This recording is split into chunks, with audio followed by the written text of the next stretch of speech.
어제 안 오신 분 계시죠? 그냥 그림 구경만 하고 그냥 넘어가시고요. 그걸 다시 설명하려면 시간이 많이 가니까 하나님 나라와 신앙생활, 그리스도인의 자유하십니까? 풍성하십니까? 라고 이야기하면서 이번 세미나는 성경의 신앙생활에 대한 전반적인 원리와 방향을 제시하는 것이다. 그래서 구슬이 서말에 꿰어야 보배라 그러는데요. 이만큼 두꺼운 교재예요. 그러니까 우리 상하이 한인연합교회 사용하는 거니까 여러분들이 요번에 저하고 하는 거는 요만큼 하는 거고요. 그러니까 해야 될 양이 좀 많죠. 16시간짜리인데요. 그런데 이렇게 기독교를 한번 쭉 전체를 한번 이렇게 한번 보는 거죠. 우리가 앞으로 살아가면서 경험해야 될 거지만은 한번 보는 것이다. 그래서 일부를 하게 되어진 거고, 어떤 사람 이야기라는 건 제 이야기죠. 그래서 내게 하라고 주신 일, 내게 주신 사람, 내게 주신 말씀, 제 인생의 삶에 누비고 지나간 하나님을 이야기하는데, 여러분과 동일하게 그런 상처 입은 치유자로서 이야기한다. 그래서 뭐뭐스로부터의 자유함, 뭐뭐를 향하는 자유함. 그런데 이 내용들이 다 책에 있는 내용들이다. 그래서 이 책을 사서 보면 됩니다. 이야기를 드렸던 거고요. 그래서 우리의 삶의 변화, 트랜스포메이션이 일어나기 위해서는 Word of God, 하나님의 말씀이 들어와야 된다. 그러면 우리 신앙은 주관적이고 개인적인 것이라면, 우리의 주관적이고 개인적인 신앙이 객관적이고 우주적인 신학에 의해서 조명되고 검토돼야 된다. 특별히 오순절 계통의 교회 생활을 하신 분, 순복음 쪽의 교회를 다니시는 분들은 자꾸 우리 지성을 사용해서 신앙생활하는 것을 굉장히 반기독교적인 거로 생각하는 거예요. 우리는 성령을 통해서 거듭나니까 성령이 말씀이에요. 근데 여러분, 그거는 굉장히 조심스럽게 말해야 되는데요. 조심스럽지 않게 말하면 무식한 말이에요. 조심스럽게 안 말할게요. 그냥 무식한 말입니다. 그렇지 않아요. 하나님은, 인격적인 하나님이 우리에게 지각을 사용해서 하나님을 알아가도록 하시는 거예요. 쉽게 이야기하면, 여러분, 성경을 떠나서 기독교는 신앙이 존립할 수가 없어요. 성경, 그렇죠? 여러분, 한국 사람은 성경책을 읽으려면 뭘 알아야지 읽을 수 있죠? 한글을 읽을 수 있어야 돼요. 그게 우리 지각을 사용하는 거잖아요. 한글. 영어 성경을 읽으려면 영어를 읽을 줄 알아야 돼요. 또 영어 성경의 지각이라는 단어 뜻을 알아야 돼요. 그러니까 성경을 제대로 읽으려면 국어 사전이 있어야 되는 거예요. 이 단어 뜻이 뭐냐, 이렇게 지각을 사용하는 거예요. 그런데 이런 걸 다 마치 무시하고 영적인 것은 영적으로 풀어야 된다. 그래서 성령님, 그래서 오 성령이요, 그럼 뭔가 와가지고 뭔가 이렇게 눈에 띄어지고 보이죠. 이렇게 생각하는 것이 아니에요. 기독교는 굉장히 인격적인 겁니다. 정말 인격적인 거예요. 그래서 우리의 건강한 신학 속에서 우리의 신앙이 조명되고 검토되는 것은 성숙한 신앙을 갖는데 얼마나 중요한 건지 모릅니다. 그런데 한국인의 의식구조 가운데 뭐가 들어가 있다 그랬죠? 샤머니즘, 불교, 유교, 자본주의 가치관이 들어가서 우리가 하나님을 믿지만 사실은 많은 부분들이 샤머니즘적인 기독교, 불교적인 기독교, 유교적인 기독교, 자본주의적인 기독교를 믿고 있어요. 마치 여러분,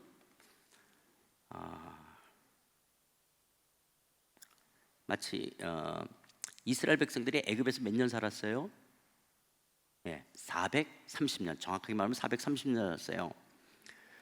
우리 한국에서 오신 어르신들 좀 나이 드시면, 여러분들이 어렸을 때 옆집에서 떡이나 어떤 물건을 접시에다가 이렇게 갖다 주면 여러분 부모님이 그걸 빈 접시를 되돌려 주지 않고 우리도 뭔가 해서 보내줬죠? 그거 기억하시는 분? 그게 일본 문화입니다. 그게 오카에시 문화예요. 오카에시, 되돌려줘야 되는 거예요. 그래서 제가 일본에 살 때 선물 받는 게 굉장히 힘들었어요. 왜냐하면 선물을 받으면 이게 뇌물이 아닌 이상은 3분의 1 정도의 것으로 되돌려주는 게 예의예요. 그러니까 도리어 선물 받는 게 부담스러워요. 그래서 여러분, 혹시 일본 사람한테 선물을 받는데 되게 째째한 거 받아보신 분, 아이고 요런 걸 여행 갔다고 와가지고 요런 걸 선물 줘? 그래서 되게 째째하다, 그런 거 느껴보신 분 없어요? 일본 친구가 없어요? 그건 뭐냐? 그건 오미야게라 그래서, 이거는 오카에시 안 해도 돼, 이건 내 마음이야. 그래서 여행 가서 $1도 안 되는 그런 걸 사서 주는 거는 이건 옥가에시 안 해도 돼. 옥가에시 가에스 다시 돌려준다라는 뜻이에요. 이거예요. 그러니까 여러분 36년 일본 생활을 했어도 한국 문화에 일본 문화가 얼마나 많이 잔재하고 있는지 몰라요. 그런데 이스라엘 사람들은 애굽에 몇 년 살았냐? 430년을 살았으니까 피만 이스라엘이지 완전히 애굽 사람인 거예요. 완전히. 그러니까 이스라엘 사람들은 뭐대로 살아야 되냐?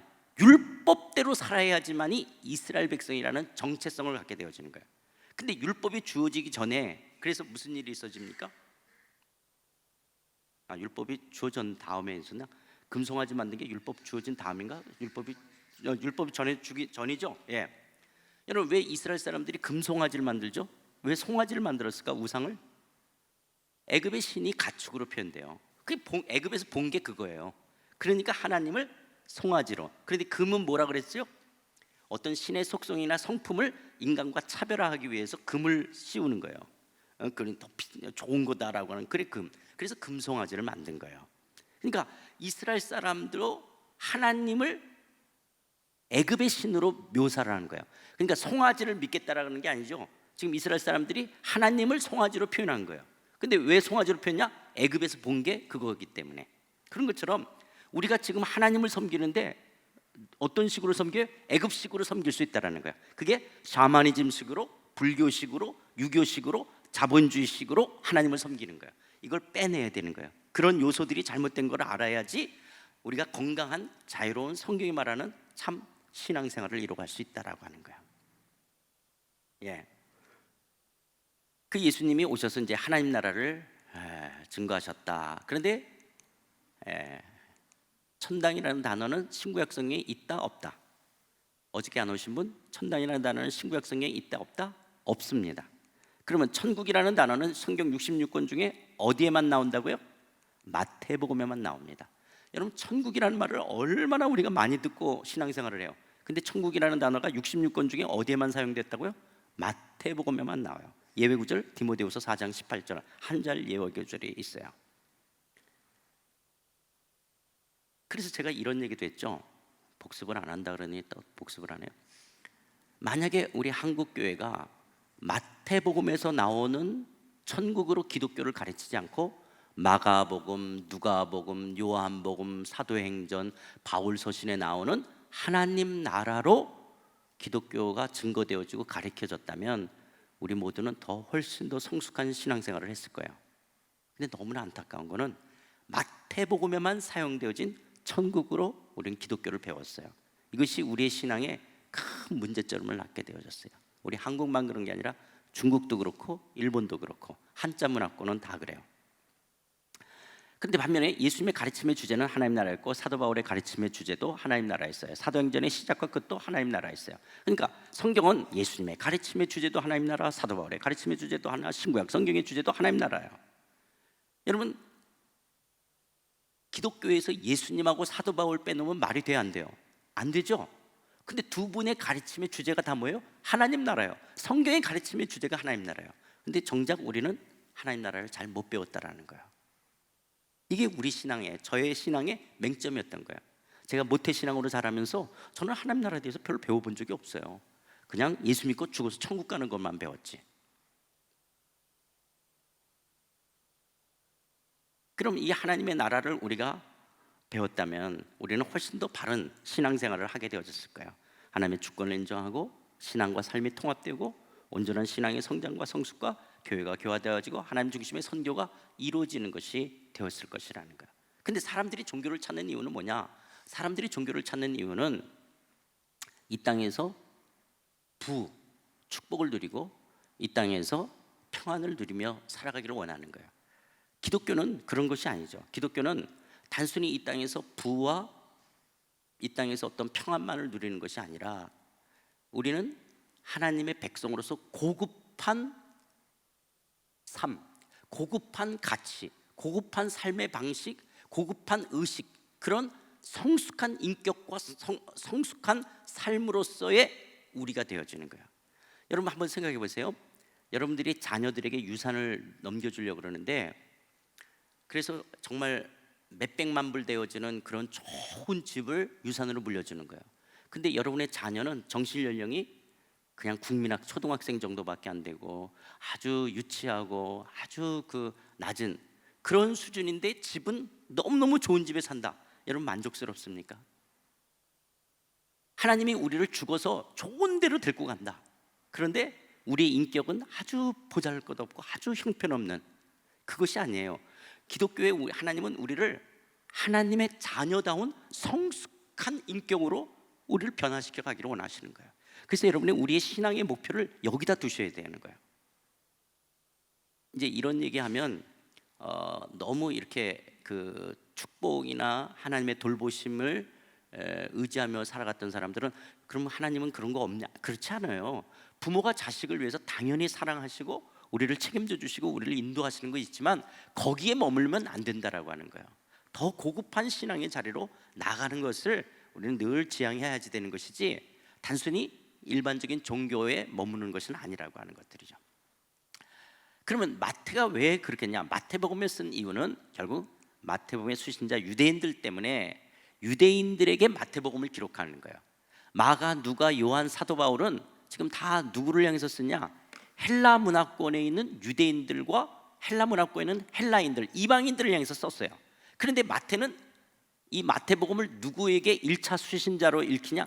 유대인들에게 읽히려고 그랬어요. 근데 유대인들은 율법을 지키는 사람이에요. 율법 중에 10계명, 10계명 중에 제3계명이 뭐예요? 제3계명이 뭐죠? 여호와 이름을 망령되이 부르지 말라. 여호와 이름을 망령되이 부르는 자를 죄 없다 하지 않으리라. 그러니까 유대인의 종교적 문화적 관습으로는 여호와라는 이름을 부르는 사람이 있을까 없을까? 아무도 안 부르는 거예요. 아무도 안 불렀어요.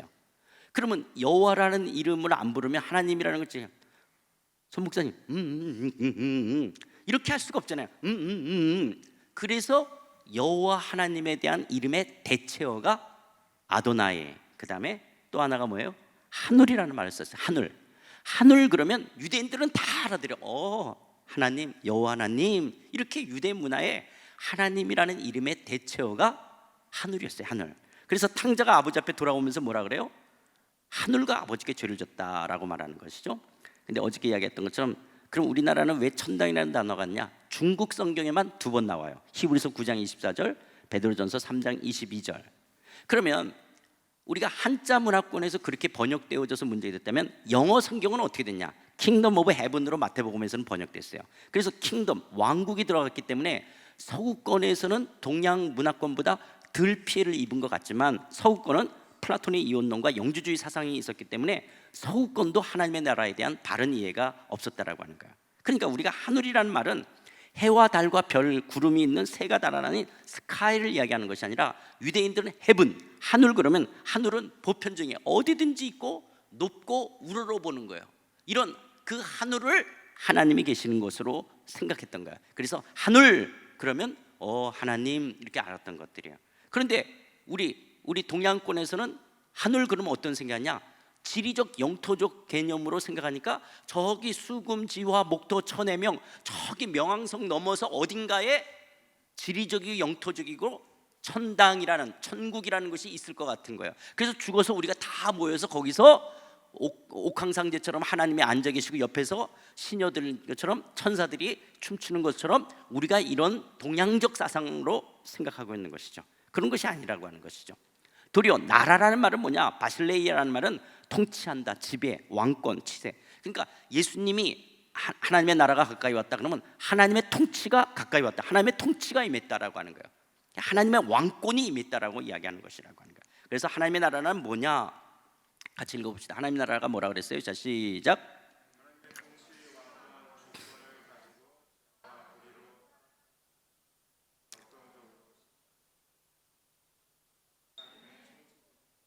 하나님의 총체적인 구원을 지시하는 단어가 뭐냐? 하나님 나라. 이게 천국이라는. 그러니까 하나님 나라는 지리적 영토적 개념이 아니라고 하는 거예요. 10의 23승이 이 천문학자들에 의한다면 우주에 있는 혹성이라는데 10의 23승을 하나님은 말씀 한마디로 만드신 분이에요. 하나님을 우주에다가 가둬놓으면 안 돼요. 하나님은 우주를 만드신 분이에요.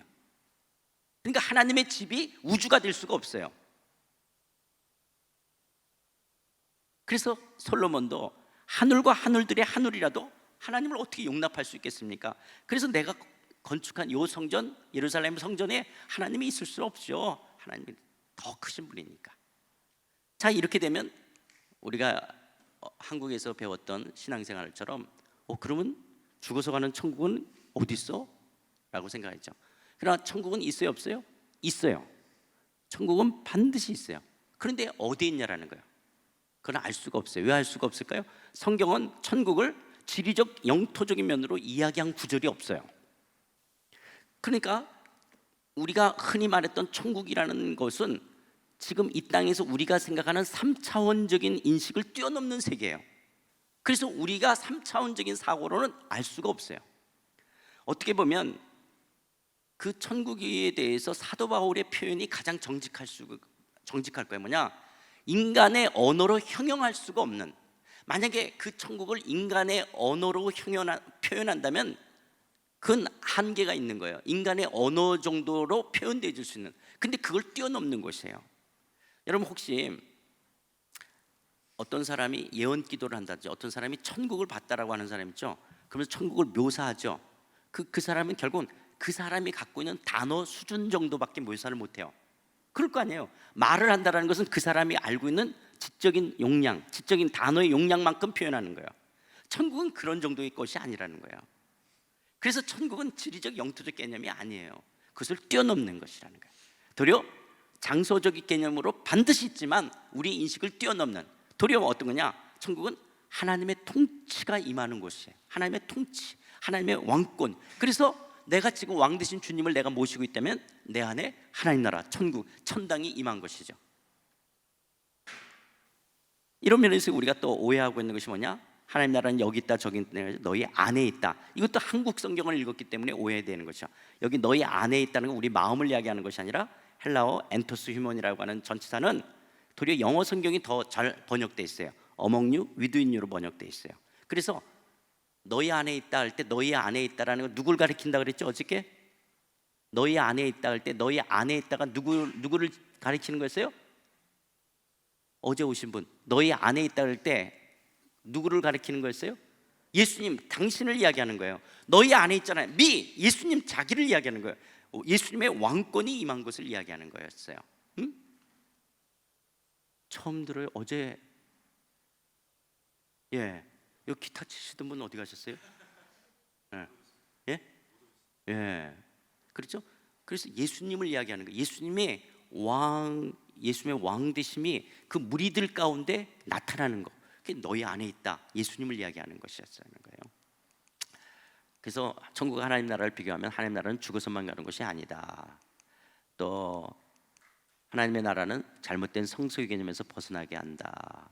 그래서 7분의 1만이 아닌 월요일부터 토요일까지 11조만이 아니라 10분의 9까지, 그래서 10분의 10이 온전해지는 거예요. 7분의 7이 하나님의 다스림을 받는 거예요. 그러면 저희 어머님이 뭐라 그런다 그랬어요? 그럼 우리 뭐 먹고 사니? 다 하나님의 것이면. 그게 이혼론인 거예요. 그러니까 우리 어머님은 그렇게 교육을 받은 거예요.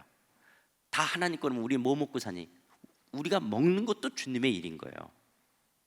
그러니까 내가 하나님의 다스림 안에 있으면 다 이게 하나님 안에 있는 거예요. 우리 어머님이 네가 먹는 게 내가 먹는 거라 그랬어요.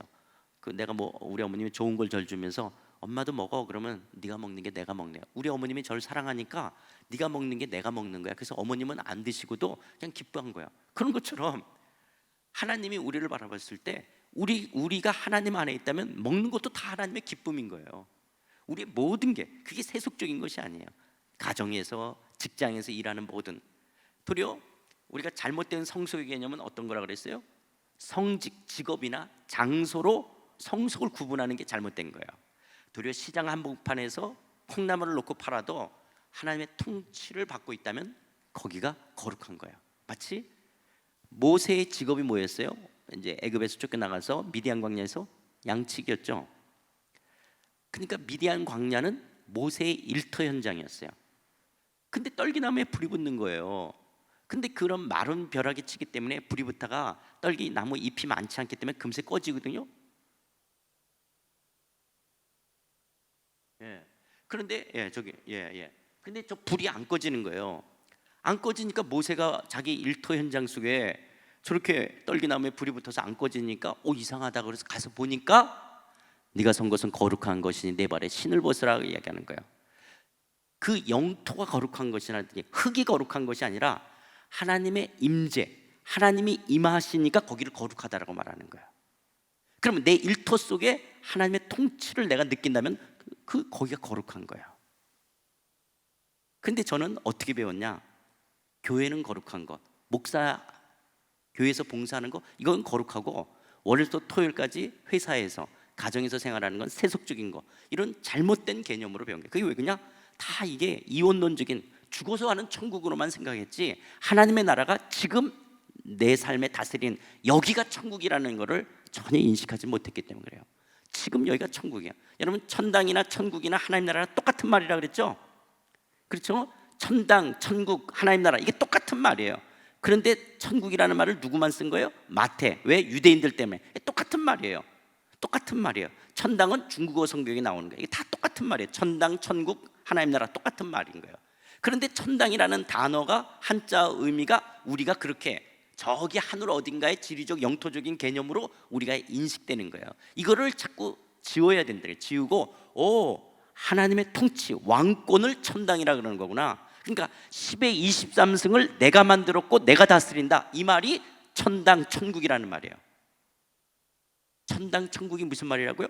10의 23승, 저 태양을 중심으로 많은 혹성, 별들이 돌아다니는 것들이 있는데 이걸 내가 만들었고 내가 다스린다, 이 말이 천당, 천국이라는 말이지, 거기 어딘가에 집 짓고 거기 우리 들어가서 할렐루야 할렐루야 그러고 산다, 이 말이 천당, 천국이 아니라는 거예요.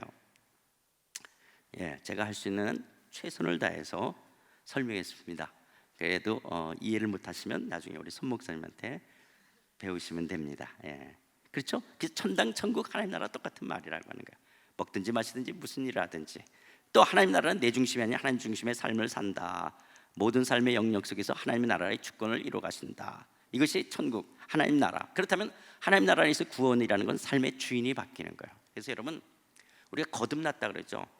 여기 니고데모에게 사람이 거듭나지 않으면 하나님 나라를 볼 수 없다라는 거예요. 하나님의 왕권, 하나님의 통치를 볼 수 없는 거예요. 그럼 거듭난다라는 것이 뭐냐? 엄마 뱃속에 다시 들어갔다 나오는 것이 아니라 물과 성령으로 다시 태어나는 거예요. 물과 성령으로 다시 태어난다는 것은 하나님의 통치를 받아들이는 거예요. 그래서 지금까지는 내가 엄마 뱃속에서 태어날 때는 내가 주인이에요. 내가 나를 다스렸어요. 그런데 하나님의 나라는 내가 주인이 아니라 하나님이 내 삶의 주인으로 들어오시는 거예요. 예수님이 내 삶의 주인이 되는 거예요.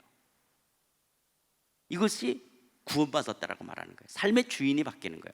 여러분, 내가 주인 노릇하면 그건 멸망의 길이잖아요. 그런 내가 주인 노릇하는 것이 죄예요. 아담과 하와가 선악과 따먹을 때 왜 따먹었죠? 하나님과 같이 되려고 하는 거, 이게 죄였잖아요. 내가 하나님이 되겠다라는 거, 이게 죄예요. 그러니까 여러분,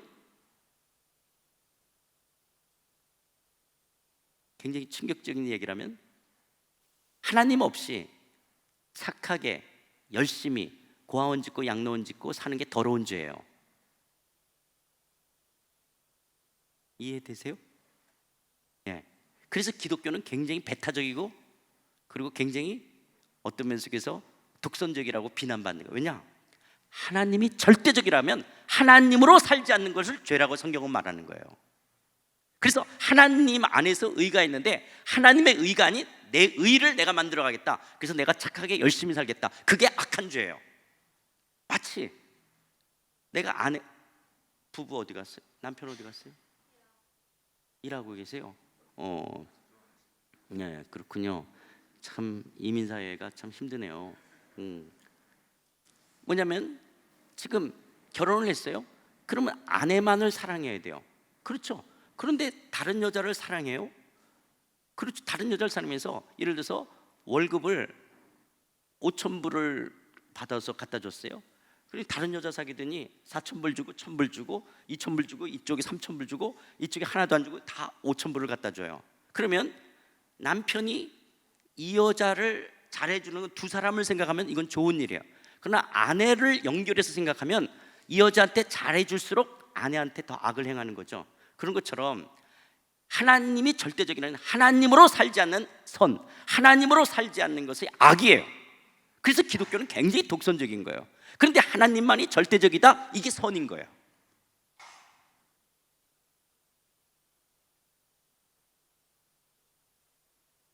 그래서 내가 주인 노릇하는 게 죄입니다. 내가 주인 노릇. 그런데 우리는 계속 내가 주인 노릇하려고 그러죠. 제가 오늘 아침에 일어나서도 기도할 때 오늘도 하나님이 내 삶의 왕이요 주인이십니다. 저를 다스려 주십시오. 그것이 왜냐? 불쑥불쑥 여전히 옛성품, 죽은 그리스도와 함께 죽은 옛성품이 자꾸 주인 노릇하려고 그러고 내가 왕 노릇하려고, 내가 움켜잡으려고 그러는 거야. 그래서 우리 찬양도 내가 주인 삼은 모든 건 내려놓고, 이렇게 내가 주인 삼은 거를, 이게 죄예요. 내가 주인 삼는 게 죄인 거예요. 그래서 구원받는다는 게 뭐냐? 주인을 바꾸는 거예요. 그래서 제가 대학생 사역을 한 20년 했거든요. 그래서 대학생들 중에서 아주 반질반질 질문을 하고 안 믿던 사람이 이제 믿게 될 때 저는 반드시 무릎을 꿇게 해요. 예수님 영접할 건 무릎 꿇구나. 이제는 주인을 바꾸는 거다. 예수님을 네 삶의 왕으로, 주인으로 모셔드리겠니? 그래서 내가 주인이 아니라 이제 예수님을 내 삶의 주인, 왕으로 모셔드리겠습니다. 이게 구원받았다라는 거예요. 이것을 골로새서 1장 13, 14절에 보면 흑암의 권세에서 건져내사 아들의 나라로 옮기셨다고 말해요. 여러분, 주 예수를 믿으라. 그리하면 너와 내 집이 구출되리라, 구조되리라.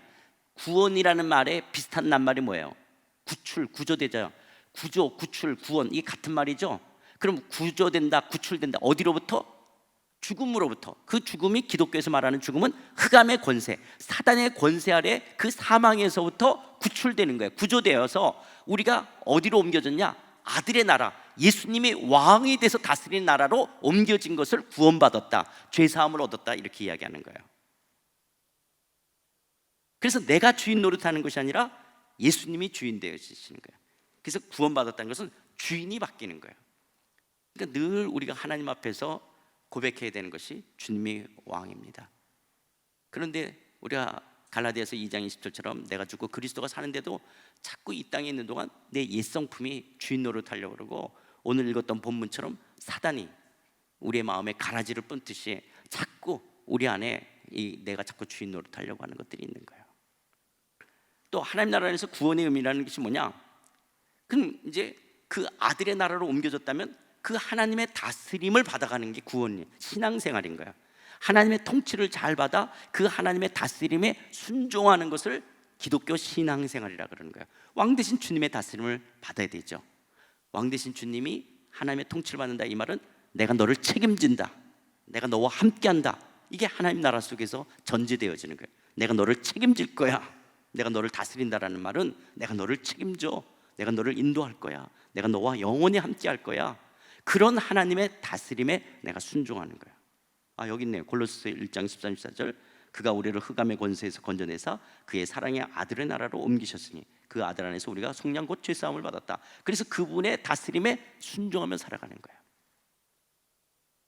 그래서 여러분들이 얼마나 왕 대신 주님의 내가 다스림을 받으려고 하는가, 이걸 생각하셔야 되는데, 우리는 다스림을 받는다는 것보다는 뭘 자꾸 생각해요?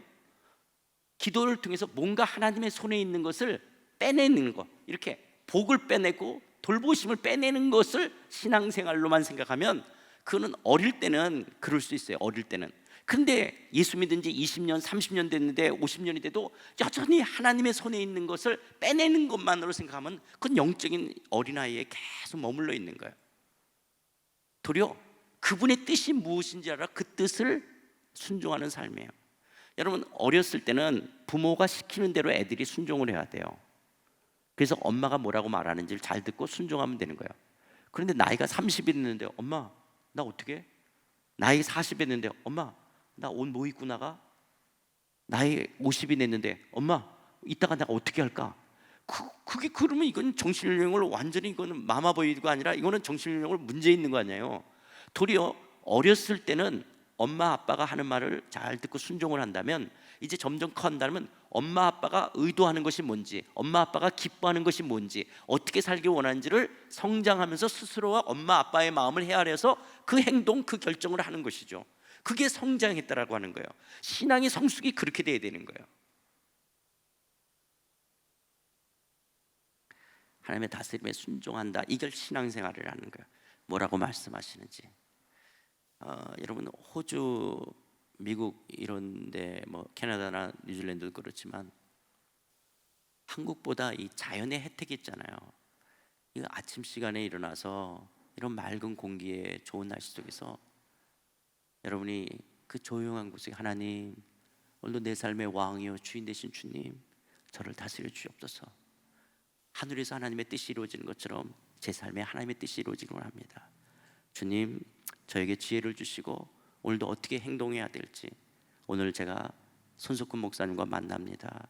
하나님, 혹시 제가 전해야 될 말이 있는지, 제가 오늘 뭘 해야 됩니까? 하나님, 오늘 멜번 서북교에서 하나님 말씀 증거할 때 제가 어떻게 해야 됩니까? 그런 어떤 이런 조용한 공간 속에서 그렇게 주님과 교제한다는 게 얼마나 큰 축복이에요. 제가 살았던 상하이 20년을 살아니까 굉장히 상했죠. 제가 상했어요. 20년을 살다 보니 왜냐? 이렇게 조용한 공간이 없어요. 그냥 찻소리와 함께 막 이렇게 시끄럽고, 한국도 그렇죠. 물론 서울이 아닌 외곽에 가면 그렇지 않지만은 그렇잖아요. 근데 여러분, 이런 자연의 혜택을 누리면서 주님과 교제하는 거예요. 그래서 주님과의 그 교제 속에 내 마음을 채우지 않으면 이따가 나오는데요, 실존적 고독이라는 것이 있어요. 그것을 주님으로 채우지 않으면 결국 우울증으로 가야 돼요. 어쩔 수가 없어요. 하여튼 어쨌든 하나님의 다스림에 순종하는 것이다 라는 것이고요. 그 다음에 구원은 이뤄서는 안 되는 절대적 가치라는 것은, 부자 청년이 와서 내가 어떻게 영생을 얻냐라는 거예요. 너 계명을 지켰는데, 자기는 어릴 때부터 다 지켰대. 너 한 가지 부족한데 네 재산을 다 팔아서 가난한 사람 주고 나를 쫓으라는 거예요. 그랬더니 이 부자 청년은 어떻게 해요? 자기 재산을 다 팔아서 가난한 사람한테 주고 주님을 쫓을 정도로 영생이 더 중요한 문제는 아니야. 그런 거죠. 만약에 이 부자 청년이 영생이 더 중요한 거라면 팔까요, 안 팔까요? 팔겠죠. 팔고 쫓으라 그러면. 그런데 그만큼 중요한 것은 아닌 거예요. 이 말을 그냥 예화를 위해서 하면, 여러분, 제가 대머리죠? 대머리인 거 보여요? 안 보이세요? 제가 굉장히 대머리예요. 근데 제가 몸이 더 안 좋은 게 뭐냐, 여기 오기 20일 전에 모발 이식을 했어요. 그래서 제가 뒷머리가 여기 없죠? 보여요? 이만큼을 두피를 두려낸 거예요. 1.5cm, 10cm를 이 모내기 하듯이 잘라내고 이걸 묶었어요. 그리고 여기다가 모근을 갖다 심는 거예요. 모낭을 여기다 옮겨 심는 거거든요. 그게 지금도 제가 여기가 무슨 뭔가 두꺼운 걸 갖다 이렇게 얹혀놓은 것처럼 이렇게 눌리고 있어요. 그리고 뒤도 지금 따끔따끔하고 그러거든요. 이렇게. 그러면 왜냐면 저한테 있어서는 이 대머리라고 하는 것들이 돈을 더 줘서라도 머리털이 난다면 하는 거예요. 왜냐, 나한테 있어서는 글쎄 우리 딸이 아빠가 대머리라 창피하대. 제가 그 얘기를 듣고 내가 굉장히 충격을 받은 거예요. 그래서 요번에 이렇게 제가 2번 한 거예요. 이거 전에 한 번 했고 빠져서 요번에 또 한 번 했더니, 요번에 우리 딸이 그래, 아빠 그건 자기가 어렸을 때 했던 말이니까 이제는 하지 마. 왜냐면 이게 너무너무 아프거든요. 이렇게 와서 그러거든요. 그러니까 제가 그 말은 뭐냐면, 저한테 있어서는 대머리라고 하는 것을 해결한다면 아프고 돈이 들어도 하겠다라고 하는 거예요. 이 부자 청년은 영생이 그 정도는 아니라는 거예요. 그런데 어떤 사람은 밭에 감추인 보화를 발견했어요. 이 보화를 갖기 위해서는 이걸 갖는 것이 가장 자기한테 큰 가치니까 집에 있는 모든 것을 팔아서라도 밭에 감추인 보화를 갖는 거예요. 왜냐, 이게 더 귀하니까. 이런 것처럼 구원이라고 하는 것은 잃어버려서는 안 되는 절대적 가치라고 하는 거예요. 돈으로 흥정될 수 있는 것이 아니에요. 내가 하나님의 다스림 속에 살아간다는 이 구원은 잃어버릴 수 없는 절대적 가치라고 하는 거예요. 그래서 구원이라는 말이 뭐냐, 내 삶의 주인이 바뀌고 그분의 다스림에 순종하며 이뤄서는 안 되는 절대적 가치를 유지해가는 것. 그래서 그리스도인의 삶에 있어서 가장 중요한 것 중에 하나가 이 로드십의 왕 되신 주님의 주되심을 인정하는 거예요. 내 삶의 소유권과 결정권이 내게 있지 않고 주님께 있는 거예요. 내 인생의 소유권과 결정권이 주님께 있습니다.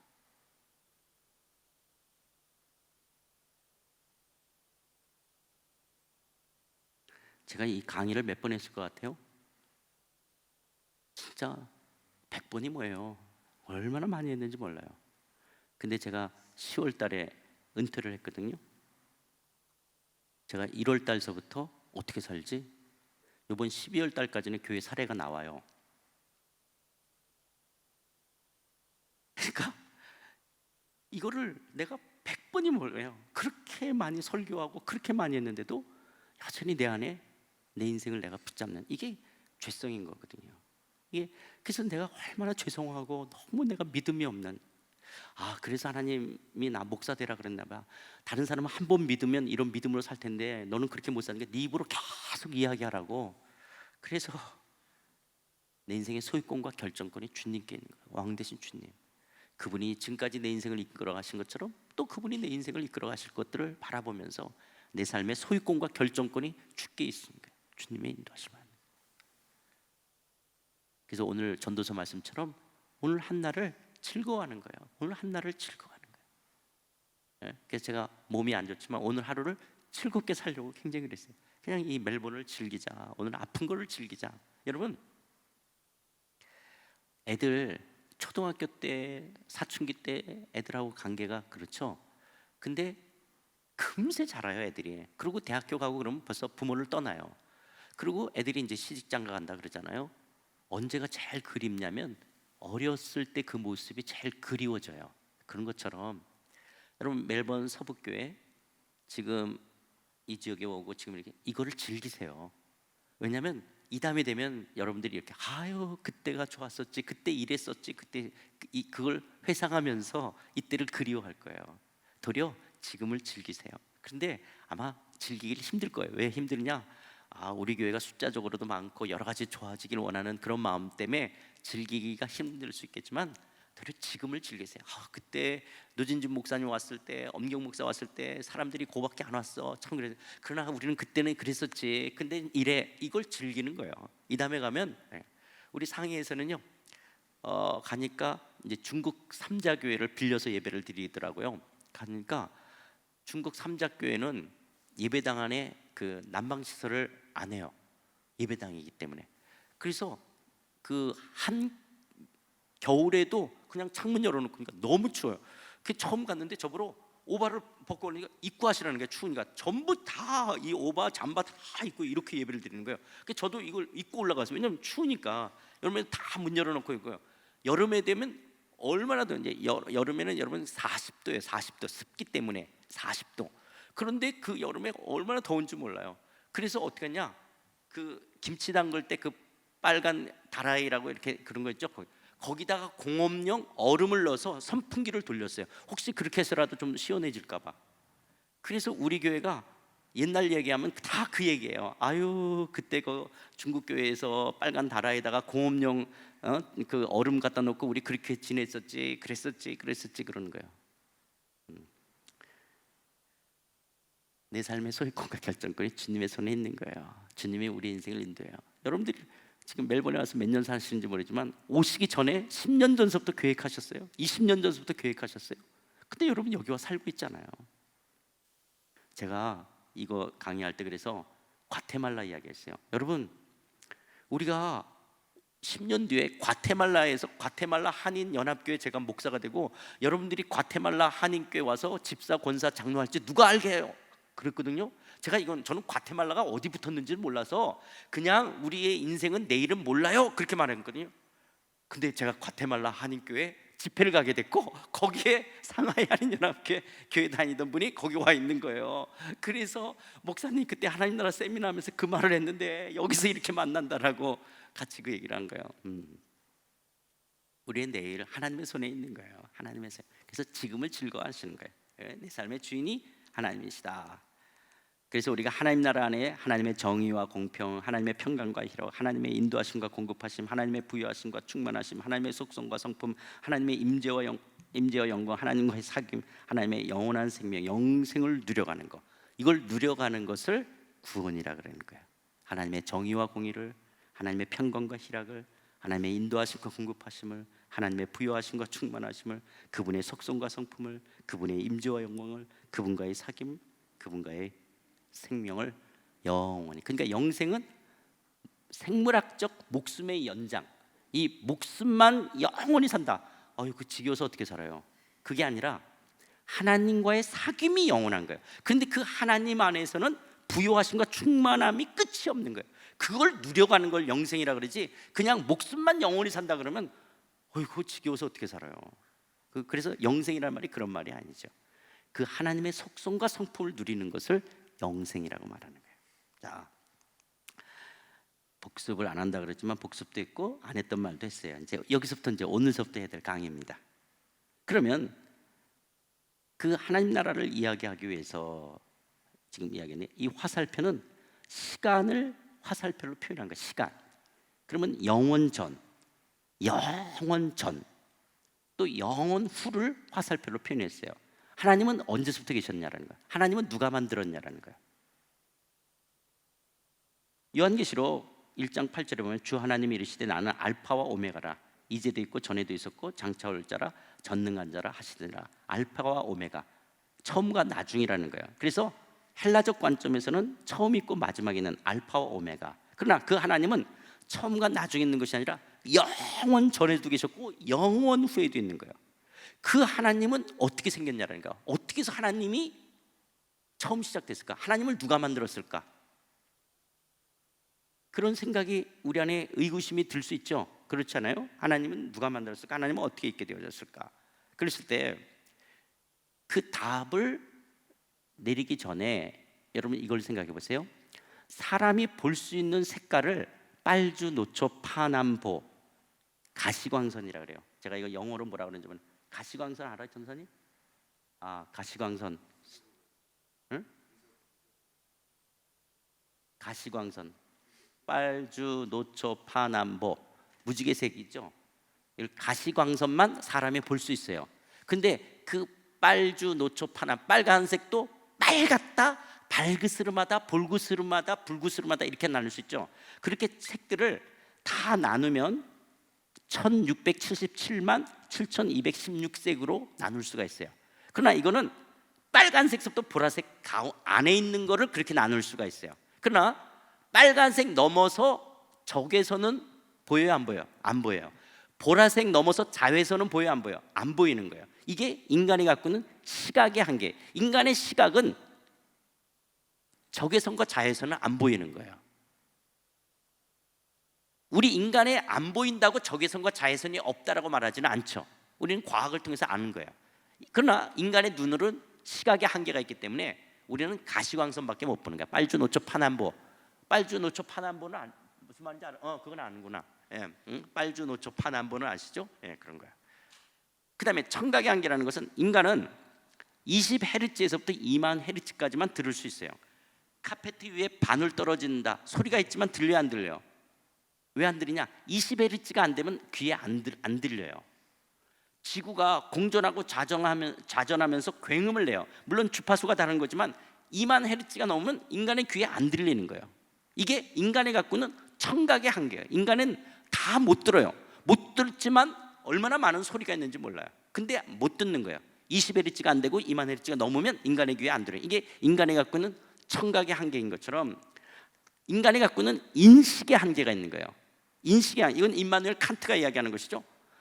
신의 영역이라고 하는 것은 인간의 인식에 담을 수가 없는 거예요.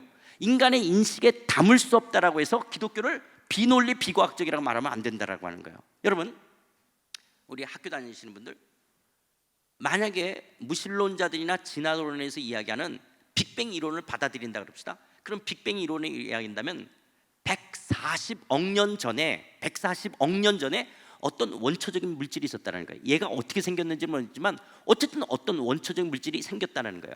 이 원초적인 물질이 긴 시간을 거쳐서 우연이라는 방식으로 그래서 오늘날 같은 우주와 인간이 만들어졌다. 이게 무신론자들과 진화론자들의 사상적인 기초예요. 그렇죠? 이거는 제가 기독교가 말하는 말 아니죠. 그냥 세상 과학이 그렇게 이야기하는 거예요. 그러면 빅뱅 이론대로 한다면 신이 있다면 140억 년 전서부터 있어야 돼요. 만약에 있느냐 없느냐라고 하면, 그러면 140억 년 전서부터 존재하는 신을 100년밖에 살지 못하는 인간의 인식 속에 담을 수 있냐라는 거예요. 담을 수 있다면 그 신은 인간보다 작은 존재가 되는 거예요. 그렇죠? 인간보다 작은. 그러니까 우리가 왜 하나님에 대해서 의구심이 일어나냐? 우리 인식을 뛰어넘기 때문에 그러는 거예요. 하나님이 어떻게 해서 괜찮지? 이게 우리 인식을 뛰어넘는 거예요. 내 인식을 뛰어넘어서 이해가 안 된다고 비논리 비과학이라고 말하면 안 되는 거예요. 하나님은 초논리적이고 초과학적인 거예요. 왜 그래요? 인간이 갖고 있는 인식의 한계가 있기 때문에 그렇다라고 하는 거예요. 그런데 시편 기자의 말에 의하면 어리석은 자는 그 마음에 이르기를 하나님이 없다고 하는 거예요. 하나님이 없다고.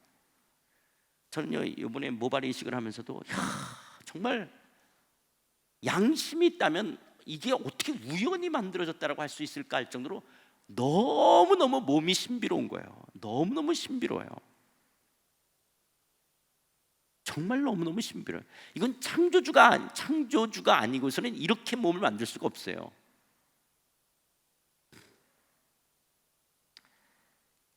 근데 우리가 이런 믿음을 가질 수 있는 게 성령께서 이걸 알게 하기 때문에 그런 것이죠. 세상의 영으로는 알 수 없지만 그렇죠. 근데 이 땅에 이런 인식의 한계가 있기 때문에 이 땅에 있는 동안 우리는 다 알 수가 없어요. 그러나 지금은 거울로 보는 것 같이 희미하나 그때에는 미래적 하나님 나라가 완성되어졌을 때는 얼굴과 얼굴을 대하여 볼 것이다. 지금은 부분적으로 하나 그때는 주께서 나를 아신 것처럼 내가 온전히 알리라. 제가 굉장히 좋아하는 성경 구절 중에 하나예요. 여러분 왜 사람들이 오해를 해요? 부분적으로 알기 때문에 그래요. 부분적으로밖에 모르니까 오해가 되네요. 근데 다 알아요. 이래서 이런 말을 했구나. 이래서 이렇게 행동했구나. 그러면 오해가 안 생기는 거예요. 그렇죠? 이게 부분적으로 알기 때문에 오해가 생기는 거예요. 이 땅에서 우리가 하나님에 대해서 다 알 수가 없기 때문에 하나님에 대한 의구심이 일어날 수밖에 없죠. 그러나 그때 미래적 하나님 나라가 완성될 때는 우리는 얼굴로 보듯이 하나님을 알게 될 것이라고 하는 거예요. 그래서 하나님은 누가 만들었는지, 하나님은 어떻게 존재하는지 우리가 우리 인식 속에 담을 수가 없어요. 그런데 그 하나님이 어느 날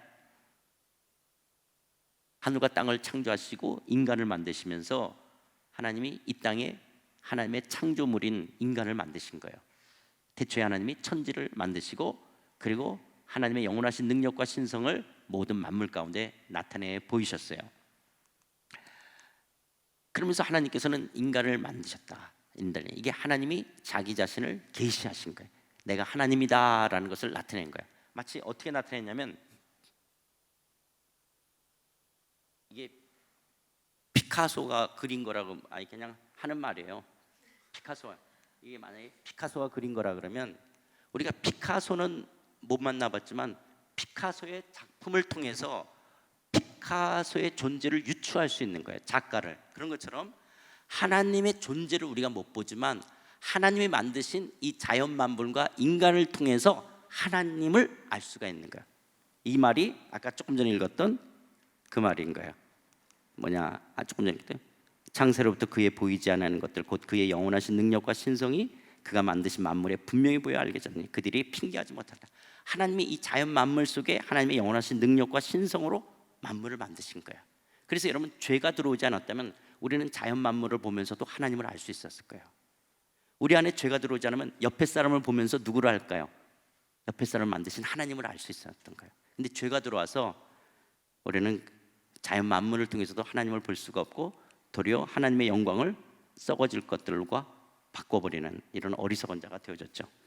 그런데 하나님께서 인간을 만드시고 아담과 하와가 범죄함으로 그 죄를 짐으로 어떤 결과가 있느냐, 하나님과 단절되어졌어요. 하나님은 인간을 디자인하실 때 어떻게 하냐, 물고기는 물 안에서 가장 자유롭도록 인간은 하나님 안에서 가장 자유로운 존재로 살도록 그렇게 설계하셨어요. 그렇게 디자인하셨어요. 여러분 기계를 살면 설명서대로 사용해야 되죠. 설명서대로 사용하지 않으면 기계가 고장나잖아요. 그런 것처럼 물고기는 하나님이 어떻게 그 설명서 만드셨냐, 물 안에서 자유롭도록 만드셨어요. 근데 물고기가 왜 내가 물에서만 사냐는 거예요. 그래서 물고기가 모래사장으로 튀어나온다, 불 속으로 들어간다, 그 불고기라 그러지 물고기라 그러지 않는 거예요. 물고기는 물 안에서 가장 자유로운 거예요. 그런 것처럼 인간은 하나님 안에서 가장 자유롭게 살도록 만드셨는데 인간이 지가 하나님이 되겠다는 거예요. 그래서 내가 하나님을 저버리는 거예요. 그래서 하나님과 단절되니까 어떻게 됐냐, 이 땅에 죽음이 찾아온 거예요. 사망. 죄의 결과는 사망인 거예요. 사망의 증상이 질병이에요, 질병. 여러분 이렇게 이 초록색의 잎사귀가 점점 이제 가을 낙엽이 돼서 누렇게 떨어지잖아요. 이런 것처럼 우리가 이렇게 점점 아프다라는 것은 죽어간다라는 거예요. 죽어간다라고 하는 거예요.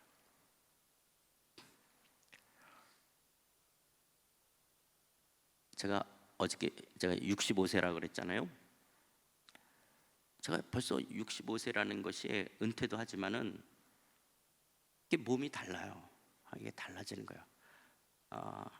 지금도 여기 쌀국수 먹으러 갔다 오는데 그 계단을 이렇게 손 목사님이 저를 계단 올라가고 내리는 건 좋은데 저 때문에 거기 엘리베이터 타고 이렇게 왔다 가는 거예요. 그래서 이제 계단 타러 가자는데 벌써 이게 시큰거리긴 해야 하는 거예요. 이게 다 아프다라는 게 뭐냐면 죽어간다라는 거거든요. 죽어간다. 그러니까 죽음의 증상이 질병인 거예요. 그러니까 내가 아프다라는 것은 죽어간다라고 하는 거예요. 그래서 이 땅에 있는 동안 모든 인간들은 다 아픈 거예요. 아픈 거예요.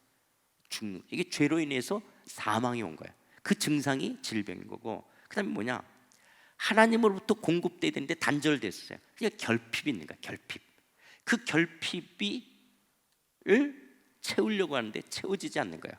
그래서 하나님으로부터 채워져야 될 것이 채워지지 않기 때문에 오는 실존적 고독이 있는 거예요. 그러니까 실존적 고독이라는 말이 무슨 말이냐면 사랑하는 사람이 있고 사랑하는 친구들이 다 있는데도 나는 고독해.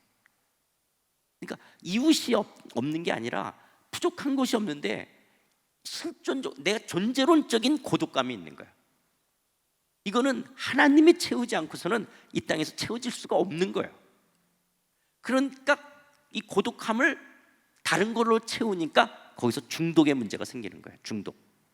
왜 마약을 하고 왜 게임을 하고 왜 섹스를 하고 이런 도박을 하고 하느냐?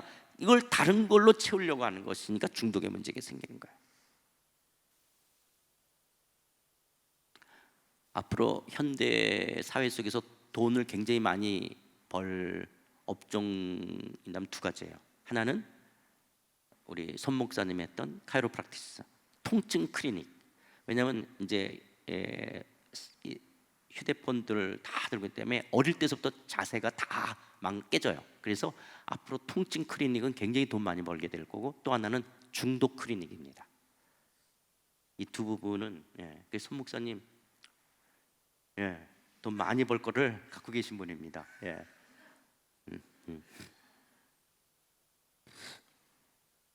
이게 죄로 말미암아 이 땅에 온 결과가 뭐예요? 사망과 결핍, 고독, 이 부분인 거예요.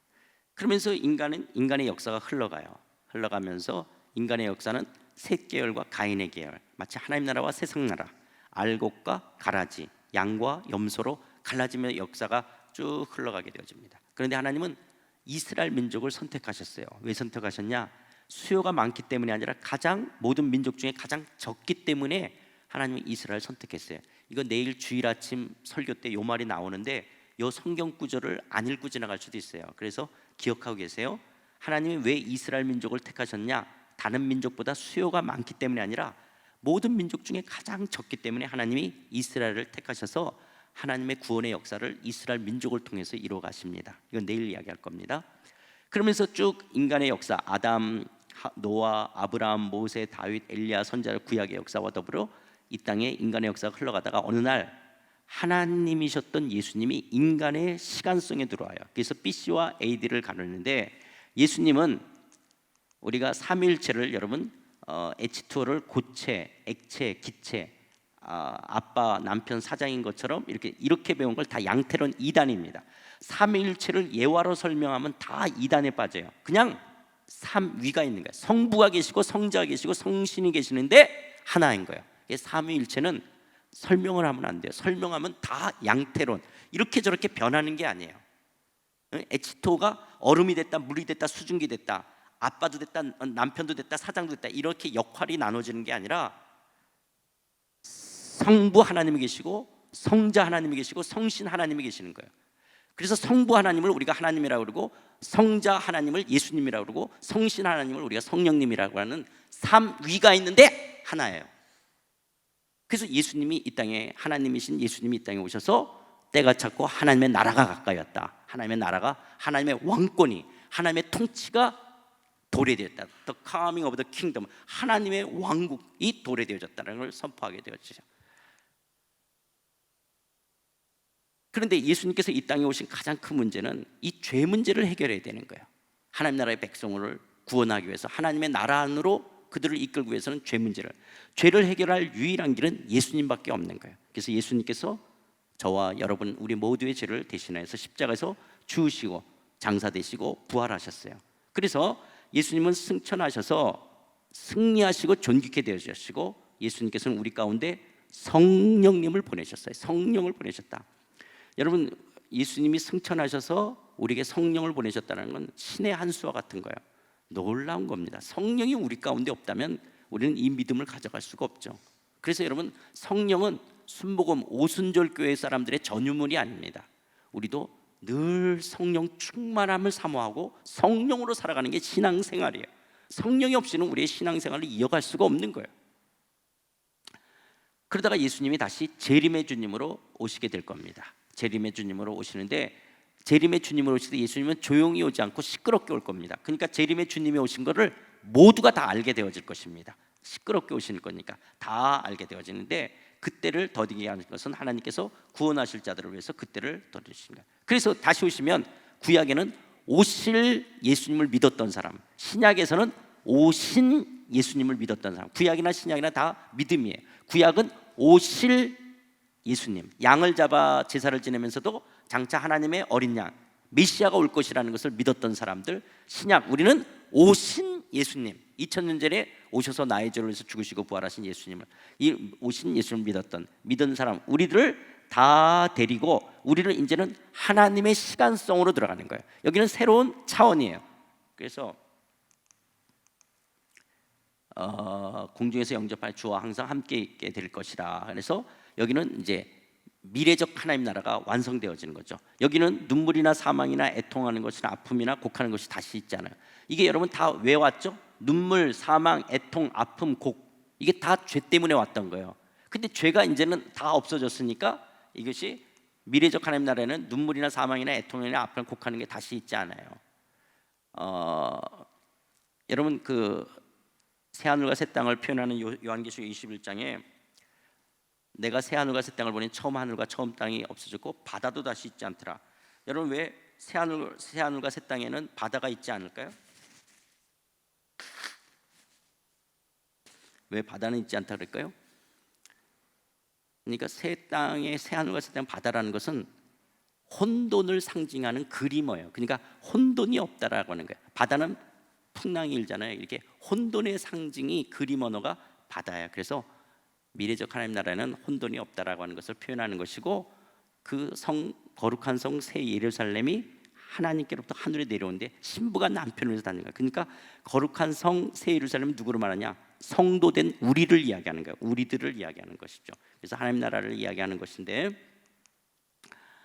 그런 미래적 하나님 나라가 완성되어질 때 하나님의 영광과 승리와 존귀와 권세와 능력과 지혜와 부요가 충만하신 그 나라가 완성되어질 거예요. 이런 미래적 하나님 나라, 우리가 흔히 말해서 죽어서 가는 천국이라 했던 이 천국이 완성되어지는 거예요. 그런데 자, 이제 여기 보세요. 이런 미래적 하나님 나라가 예수님이 이 땅에 오심으로 already 이미 현재적으로 시작되어진 거예요. 하나님의 나라는 예수님이 이 땅에 왕으로 오셔서 시작돼서, 그래서 뭐라고 말씀해요? 내가 하나님의 성령을 힘입어 귀신을 쫓아내는 것이면 하나님 나라가 이미 너에게 임했다. 그러니까 천국은, 천당은 이미 임한 거야. 이미 우리 가운데 하나님 나라가 임했어요. 그러나 예수님이 재림을 통해서 이루어질 그 나라는 아직은 아니에요. 그래서 미래적인 하나님 나라를 기다려야 되는 거예요. 그러니까 현재적 하나님 나라와 미래적 하나님 나라가 있는 거예요. 미래적 하나님 나라는 예수님의 재림으로 완성되어질 나라예요. 그것을 오늘 읽었던 본문에서 예수님이 뭐라 그러냐? 천국은 마치 사람이 자기 밭에 갖다 심은 겨자씨 하나 같으니 모든 씨보다 작은 것이라도 자라면 풀보다 커서 나무가 되며 공중의 새들이 와서 그 가지가 깃들이니라. 처음에는 겨자씨만큼 작은 것이 현재적 하나님 나라라면, 이 겨자씨가 커서 풀보다 커서 나무가 되고 거기에 새들이 깃드는 그런 미래적 하나님 나라, 그 이스트 누룩이 처음에는 별거 아닌 것지만 빵을 부풀게 하는 것처럼 하나님 나라가 성장되어지는 미래성이 있다는 것을 이야기하는 거예요. 그래서 예수님의 재림으로 완성되어질 미래적 하나님 나라예요. 그러니까 이미 하나님 나라는 우리 가운데 임했지만 아직은 아니라고 하는 거예요. 이 말을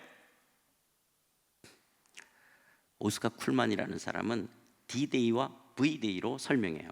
D-Day라는 2차 대전 때 연합군과 독일군하고 싸울 때 노르만디 상륙작 때는 D-Day라면 이제 연합군이 완전히 승리하는 V-Day가 있었던 거예요. 이렇게 지금 이미 하나님 나라가 임했지만 아직은 아닌 것처럼, 이거를 헤르만 리델버스라는 것은 구약의 언약이 성취되어서 예수님 메시아가 왔지만 이제 예수님의 그 하나님 나라의 완성은 미래적인 거예요. 이 말을 쉽게 이야기하면 우리는 예수를 믿으면 의인이에요. 여러분, 예수 믿으면 의인이에요, 죄인이에요? 의인이에요. 근데 우리가 죄를 져요, 안 져요? 죄를 짓죠. 그러니까 신분은 의인인데 상태가 죄인인 거예요.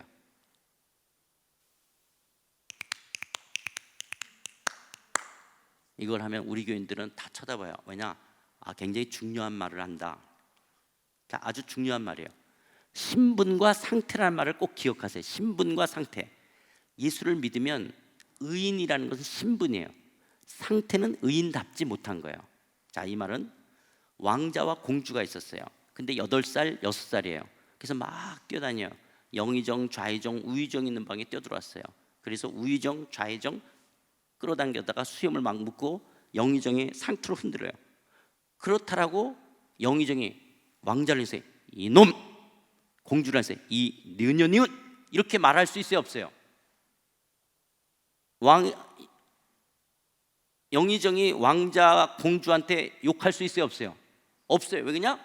신분이 왕자고 공주예요. 그러나 이제 왕자 공주가 또 저 방으로 막 뛰어가요. 그러면 혀를 찰 거야. 언제 철이 들고, 상태가 어린 거예요. 이런 것처럼 우리는 예수 그리스도를 믿음으로 말미암아 신분이 의롭다함을 얻은 거예요. 그럼 우리는 성장 성숙해서 그 의로운 신분에 걸맞는 성숙함을 이뤄가야 돼요. 이건 상태인 거예요, 상태. 근데 우리가 상태가 죄를 짓고 있는 거예요. 상태가 죄를 짓는다 할지라도 의인이에요, 죄인이에요? 상태가 죄를 짓고 있다 그래서 의인이에요, 죄인이에요? 의인이죠. 여러분 자녀가 부모, 엄마 아빠가 원하는 수준으로 안 잔다고 집에 가서 호적 처분, 호적 떼어가지고 이름 지어버려요? 나는 우리 애가 내 말을 계속 몇 번은 용서해 주겠지만 계속 안 된다면 나 호적 정리할 거다. 그런 부모 한번 손 들어보세요. 없잖아요. 하물며 하나님은요, 그 하나님께서는 우리가 신분이 그런 의로운 자처럼 상태도 거룩함을 이기려는 거예요. 그러니까 우리는 이미 예수 그리스도를 믿음으로 의인이지만 상태적인 면속에 죄를 짓고 있는 거예요. 그러나 미래적 하나님 나라에 들어가면 우리는 완전한 의인으로서 삶을 살아가겠죠. 예수님은 사탄의 권세를 깨뜨리고 승리하셨지만 이 땅에 있는 동안 우리는 우는 사자처럼 우리를 삼키려는 사단과 전투적 삶을 살아야 되는 거예요.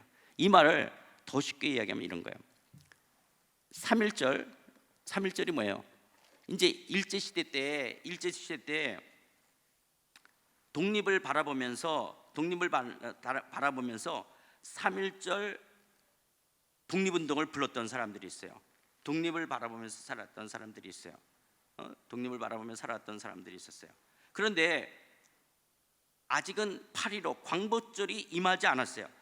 광복절은 아직 오지 않았지만 이분들은 어떻게냐?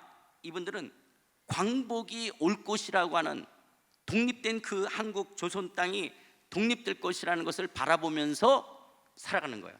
그러니까 상하이에 임시정부를 세웠던 사람, 이분들은 상하이에 임시정부를 세우면서 대한민국이라는 국호를 정했어요. 국가, 애국가를 정하고 그 다음에 국기를 태국기를 정하고 국화를 무궁화로 정하는 거예요.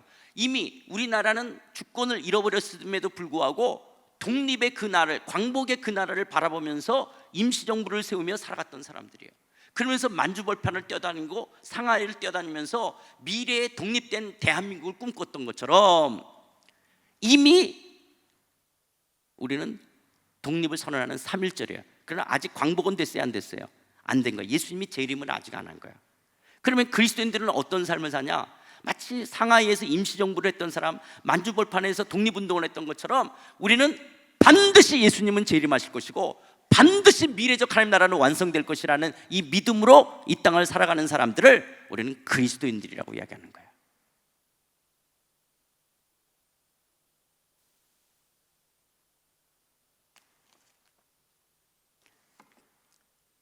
이게 이미와 아직이죠. 이미와 아직.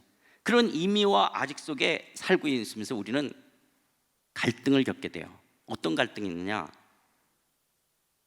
사단이 가라지를 뿌리는 거예요. 알곡만 있는 것이 아니라 이미와 아직 사이에 사단이 가라지를 뿌려놓는 거예요. 그래서 마지막 추수 때 예수님이 재림하실 때 가라지와 알곡을 구분할 때까지는 가라지와 같이 살아가야 된다는 거예요. 이게 오늘 읽었던 본문인 거예요. 그러니까 이미와 아직 사이에 가라지와 같이 살고 있다라고 하는 거예요. 그럼 가라지와 같이 살고 있기 때문에 일어나는 문제들이 어떤 것이냐? 그런 거는 첫 번째는 사단이 계속적으로 활동한다는 거예요. 그렇게 가라지를 뿌리는 것처럼 사단. 그러나 이 사단은 예수님이 십자가에서 사탄의 권세를 깨뜨리고 부활하신 거예요. 그러니까 사단은 패잔병이에요. 사단의 머리를 짓이기고 이기셨어요. 그런데 사단은 거짓의 아비예요. 거짓의 아비. 거짓의 아비라는 것은 사단은 끊임없이 우리를 속이는 거예요. 예수님만이 메시아인데 사단은 우리를 어떻게 속이냐? 이데올로기가 메시아라고 속이는 거예요. 근데 이제는 이 지구촌이 안 속죠. 러시아나 중국을 바라보면서 이데올로기를 이제는 메시아처럼 여기지는 않아요. 그러나 한때는 이 지구촌은 이데올로기가 어떤 메시아라고 여겼어요. 또 사단은 예수님은 메시아인데 과학이 메시아라고 속이는 거예요. 그래서 지금도 어떤 사람은 과학 만능주의에 빠져 있는 사람이 있어요. 과학적으로 증명되지 않으면 안 믿으려고 하는 사람이 있어요. 이거는 과학에 대한 오해예요. 내일 혹시 나올지 모르지만 과학은 눈에 보이는 것을 설명한다면 종교는 눈에 보이지 않는 것을 설명하는 거예요. 그래서 아인슈타인도 과학과 종교는 대립되는 것이 아니라 상호 보완적인 것이라고 이야기해요. 아인슈타인은 크리스찬이 아니었음에도 불구하고 그렇게 이야기하는 거예요. 그러니까 과학이 모든 것을 다 말하는 것이 아닌데 과학 만능주의에 빠진 사람은 과학이 메시아라고 말하는 거예요. 근데 사단이 가장 강력한 메시아로 제시하는 게 뭐냐? 돈이 메시아라고 속이는 거예요. 그래서 여러분 이 지구상에 78억의 인구가 있어요. 여러분 인형극 할 때 이렇게 끈들을 달아놔서 이렇게 줄로 이렇게 하는 것처럼 78억의 모든 사람을 돈으로 다 사단이 묶어 놨기 때문에 돈 문제에 모든 사람이 다 걸리는 거예요. 그래서 모든 사람을 사단은 뭘로 움직이냐? 돈으로 움직이는 거예요. 돈으로.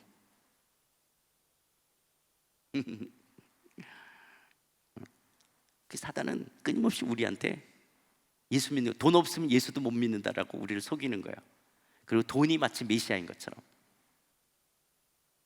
이게 사단이 활동하고 있는 거예요. 사단이 활동하는 거예요. 그러면서 사단은 어떻게 또 우리를 속이냐? 사단이 우리를 속이는 가운데 가장 큰 것은 이런 사상적인 것들인데요. 오늘 우리가 살고 있는 이 지구촌의 가장 큰 사상 두 가지를 이야기하면 이 포스트 모더니즘과 프라그마티즘 이 두 가지일 거예요.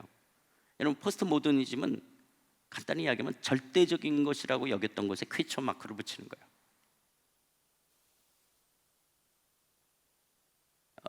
기독교는 절대로 동성연애하는 사람을 차별하지 않아요.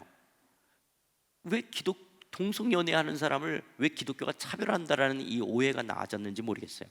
절대로 차별하지 않아요. 기독교는 가정 밖에서 사용하는 성적인 걸 죄라고 막 가르쳐요. 그래서 이성이라 할지라도 가정 밖에서 이루어지는 죄를, 성적인 행위를 죄라고 이야기하는 것처럼 가정 밖에서 이루어지는 행위. 근데 성경은 남자와 여자를 창조했다고 말하지 기독교는 16가지 때로는 36가지의 성을 인정할 수가 없어요. 그것은 성경이 남자와 여자를 만들었다고 이야기하기 때문에 그래요. 그래서 남자와 여자의 가정에서 이루어지는 성행위를 하나님이 인정하는 거예요. 그렇지 않으면 가정 밖에서 이루는 것을 불륜이라고 말하는 것처럼 하나님이 가정 밖에서 이루어지는 남자 여자 외의 모든 성을 죄라고 말하는 거예요. 그래서 죄라고 말하는 것이지 차별을 하는 게 아니에요. 죄예요. 죄라고 말하는 거예요. 불륜을 저지르는 사람을 우리가 죄라고 말하는 것처럼 죄라고 하는 거지 우리는 이것을 차별하는 것이 아니에요. 그런데 기독교인들이 속이 좁아서 동성연애자들을 안 인정하는 것이 아니라 하나님이 그렇게 인정하지 않으니까 그러는 거예요. 저는 등치가 적어도 나는 다 다양성을 품을 수 있어요. 근데 제가 아무리 가슴이 넓어서 다양성을 품는다 할지라도 하나님이 아니라는 게 어떻게 해요? 성경은 남자와 여자 외에 또 다른 성을 인정하지 않으니까. 도리어 사단은 이렇게 말해요. 내가 네 종교를 비판하지 않을게. 내가 네 종교를 틀렸다 그러지 않을게. 너도 내 종교를 인정해. 얼마나 합리적인 말이에요.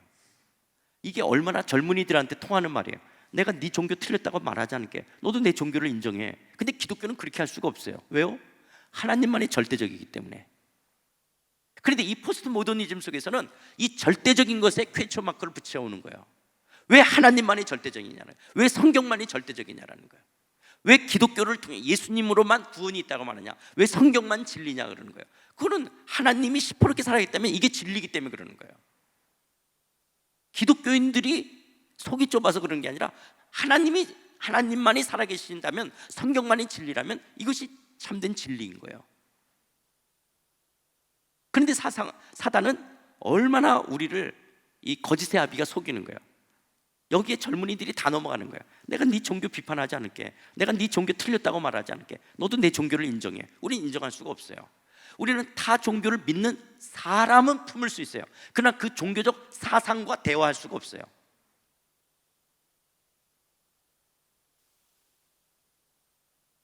이게 오늘날 이미와 아직 속의 사단은 끊임없이 이 땅에 가라지를 뿌리는 거예요. 여기서 하나님 나라의 백성들이 갈등이 있는 거예요. 이미와 아직 속에 살고 있으면서 이 세상의 사단의 활동들, 이 거짓의 아비인 사단이 가라지를 뿜는 것들 속에서 알고 긴 우리들도 상하게 되는 거예요. 가라지가 더 잘 자라는 거예요. 또 이 프라그마티즘이라는 거예요. 실용주의. 인간이 보다 나은 삶을 추구한다, 그 자체가 잘못된 것은 아니에요. 근데 뭐만 있어요? 돈만 있으면 된다는 거예요. 그러니까 사단은 끊임없이 이 땅에서 우리에게 가르치는 게 뭐냐? 돈.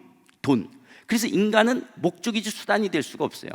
그런데 인간을 목적으로 대하지 않고 수단으로 되기 때문에 인간 소외, 인간 갈등이라는 문제가 나오는 거예요.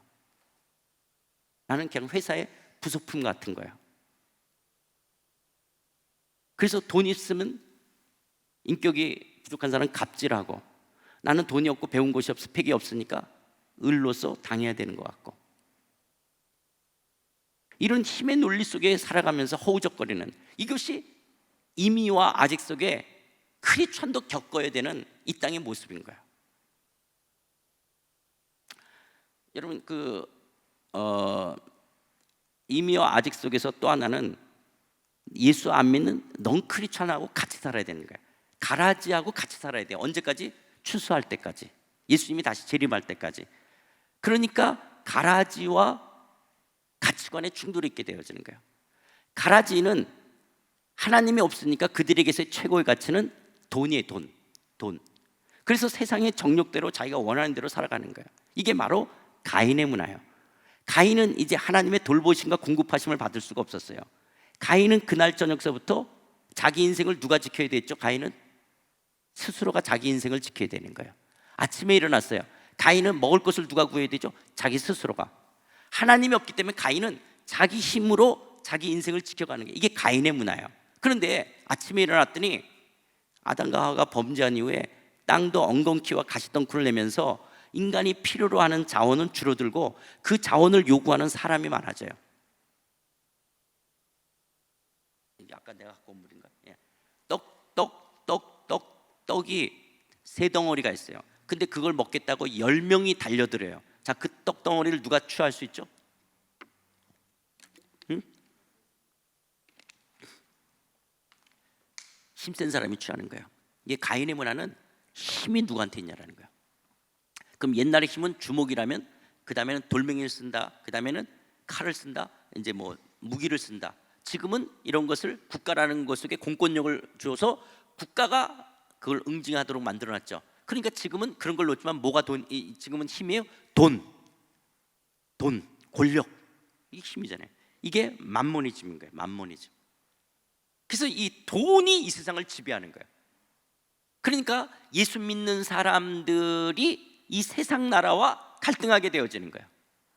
여러분, 하나님은 기독교인들에게 네 힘으로 살라 그러지 않는 거예요. 기독교는 하나님이 내가 힘이라고 말해요. 하나님이 파워예요. 근데 세상은 하나님이 없으니까 돈을 파워로 여기는 거예요. 그러니까 세상의 파워, 돈을 추구할 것이냐, 하나님을 파워로 여길 것이냐, 이 싸움이 기독교인들 가운데 있는 거예요, 우리들이.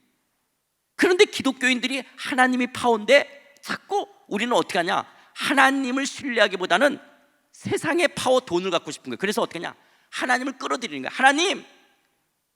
하나님의 능력으로 나에게 돈을 줘서 저 가인의 문화에 가서 내가 떵떵거릴 수 있게 해달라는 거예요. 하나님의 영광을 위해서. 하나님 당신의 영광을 위해서 그렇게 하고 싶지가 않아요. 왜냐? 그건 영광이 되지 않아요. 여러분, 태양 앞에서 촛불 들면 태양이 더 밝아져요? 어떻게 생각하세요? 태양 앞에서 횃불을 들었어요. 그럼 태양이 더 밝아져요? 아니에요. 그것처럼 하나님의 영광이 이 땅에서 예수 믿는 사람들이 대통령 되고 재벌이 되면 하나님이 더 영광 받냐? 아니에요. 여러분, 김영삼 대통령, 이명박 대통령, 장로님이 대통령 됐다고 해서 어떤 영광을 받았어요? 한국이 어떻게 달라졌어요? 우리나라에 어떤 기독교 기업이 있어요. 한번 어떤 까르프까지 다 인수한 적이 있어요. 유통업계 1인자가 되려고 했댔어요, 한번. 그렇다고 해서 한국이 뭐가 달라졌어요? 어떤 영광을 하나님 받아요? 이게 다 우리를 속이는 거예요. 우리를 다 속이는 거예요. 응?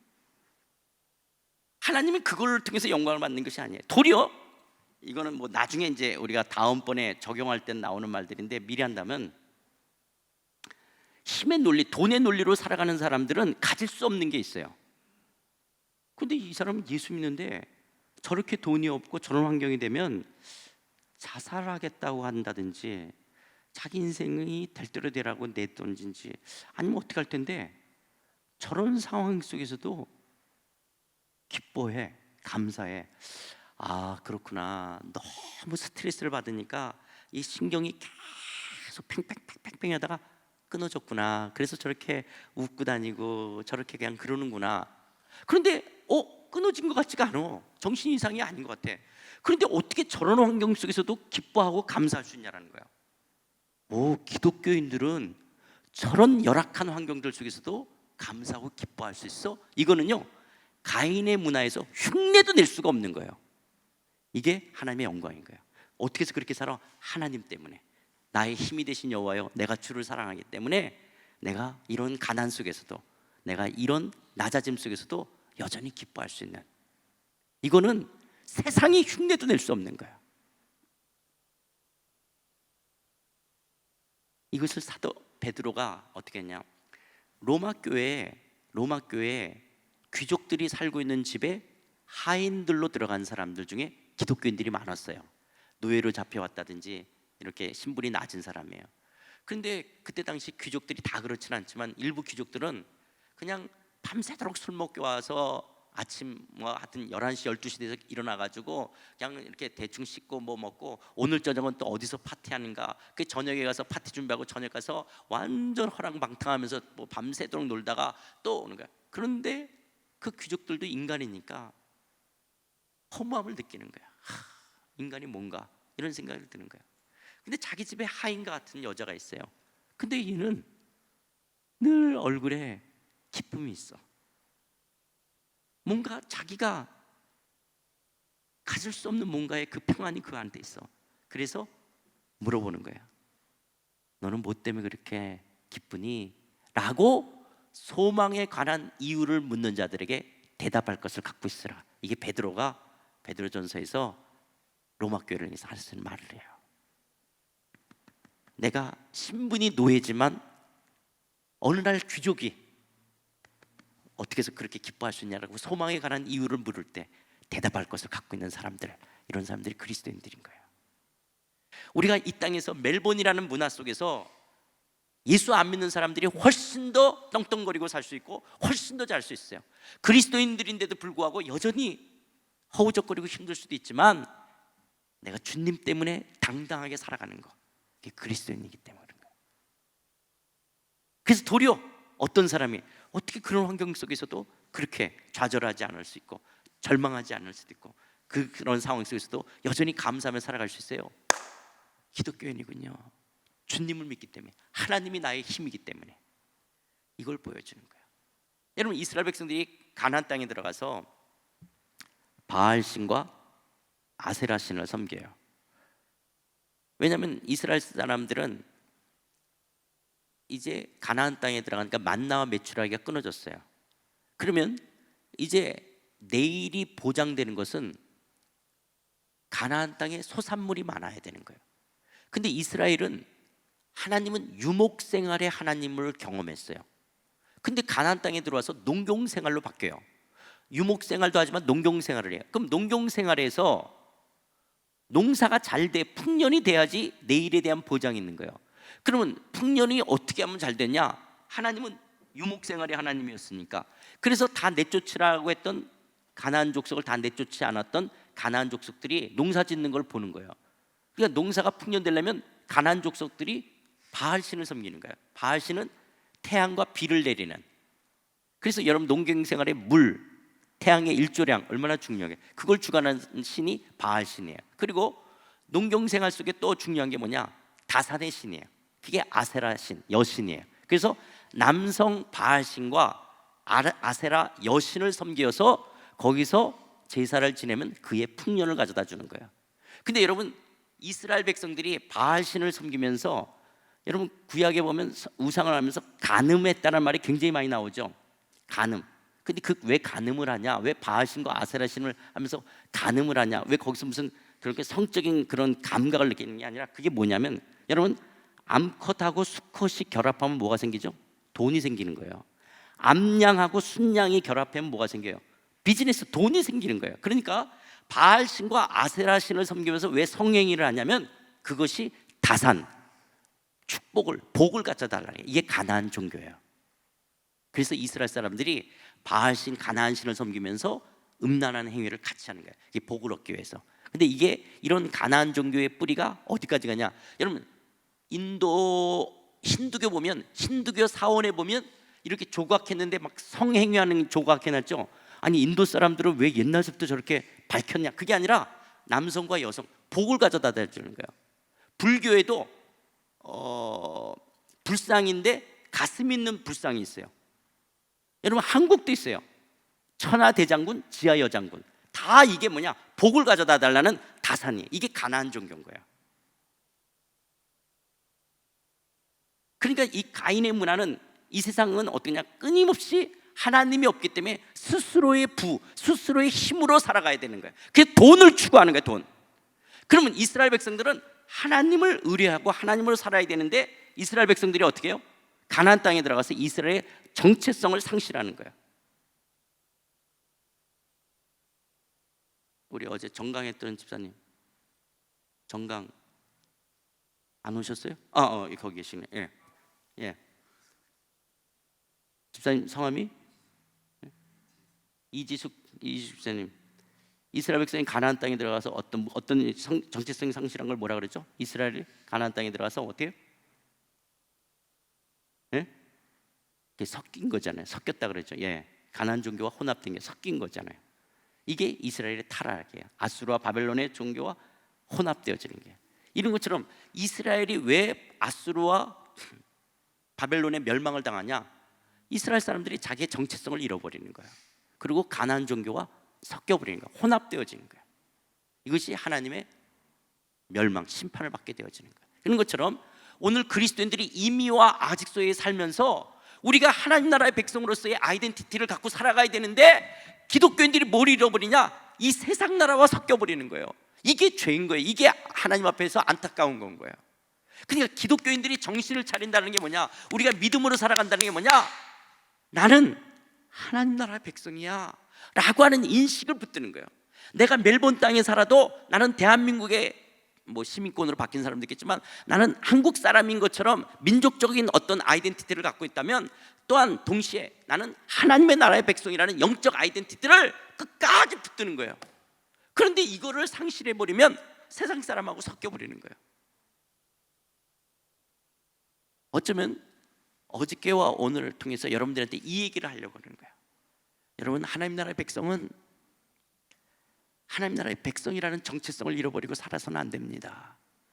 여러분들이 아무리 가난해도, 여러분들이 아무리 스펙이 없어도, 여러분들이 이 호주 땅에서 무슨 직업을 갖고 살아가든 어떤 형편이든 여러분은 하늘에 속한 자예요. 이 얘기를 여러분하고 하려고 하는 거예요.